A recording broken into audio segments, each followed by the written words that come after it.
আসসালামু আলাইকুম বন্ধুরা, আশা করি সবাই ভালো আছেন।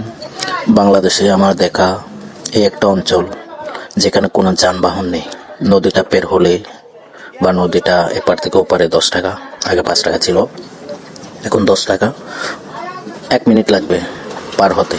এই 1 মিনিটের ভিতরে পার হওয়ার পর আপনি যখন ওই পারে চলে যাবেন তখন দেখবেন ওখানে কোনো যানবাহন নেই, নিরিবিলি, একেবারে খুব শান্ত পরিবেশ। বিশেষ করে এখানে পাহাড়িরা থাকেন, যারা বৌদ্ধ ধর্মাবলম্বী তারা থাকেন, এবং কিছু মুসলমানও আছে। একটা বাজার আছে ছোট্ট, কিন্তু আমি বেশ কয়েকবার গিয়েছিলাম কিন্তু ভিডিও করা হয়নি। এবার নদী পারাপার হওয়ার সময় অনেক জ্যাম ছিল, কিছু একটু সময় পেয়েছিলাম, সেই সময়টাতেই হালকা একটু ভিডিও করলাম, সেটাই আপনাদের মাঝে শেয়ার করলাম। কিন্তু জায়গাগুলো অপরূপ সুন্দর, কোনো পর্যটক এলাকায় যেতে হবে না যদি আপনি এখানে আসেন।